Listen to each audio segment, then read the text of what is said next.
Our next presenter and panelist today is going to be Kyle Simpson. Kyle is a transportation planner with the City of St. Petersburg focused on active transportation and regional coordination. During his 5 years with the city, Kyle has worked to ensure a safe, comfortable, and equitable transportation system through a variety of projects, ranging from the city's Complete Streets Implementation Plan, transit network enhancements, and tactical urbanism. A recent highlight has been working with the Sunrunner, the first premium transit service in the Tampa Bay region.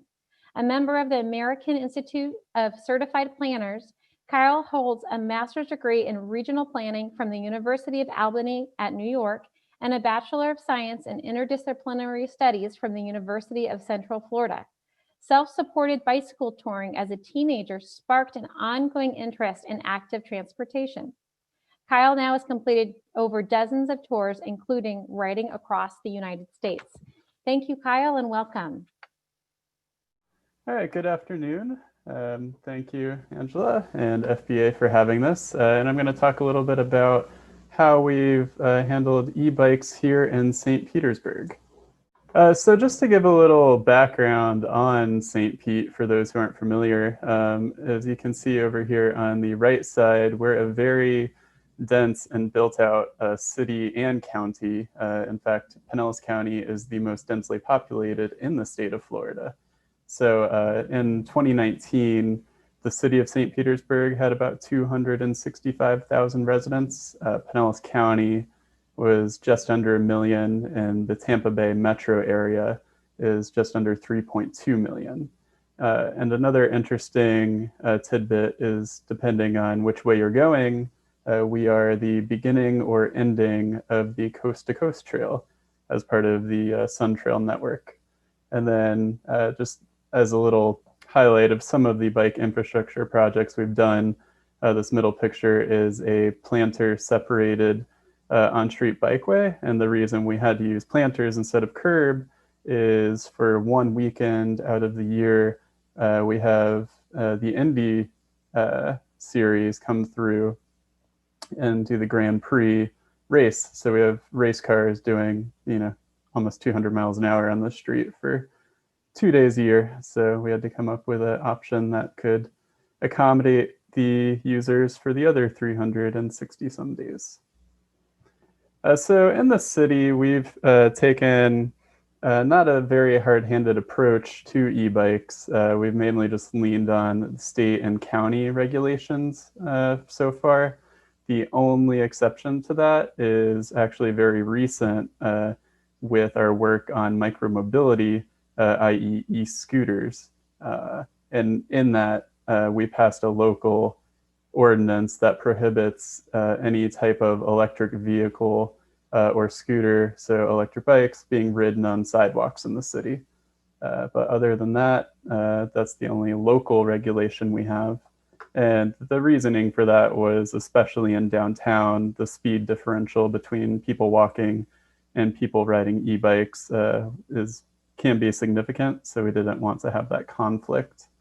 As for e-bike use on trails, a few years ago, Forward Pinellas and their Bicycle Pedestrian Advisory Committee looked into that. Pinellas County had an ordinance that allowed e-bike use on trails within the county, and that study eventually came to the conclusion that that should remain. So we are following that guidance in the city, and e-bikes are allowed to be ridden on any of our multi-use trails. On the enforcement side of things, also we've taken our police department's taken a fairly hands-off approach. We don't have any e-bike specific enforcement planned, nor has there been any completed before. And really the only time that we have targeted enforcement of anyone biking or walking is when we do high visibility enforcement operations, which is funded through a state grant received, and they usually target our high crash areas. So try to mitigate that from happening in the future. So we do have a bike share system, which launched in 2016 with 300 normal bicycles. and those have come to kind of the end of their useful life. So our partner Hopper is actually replacing that fleet, hopefully by the end of 2020.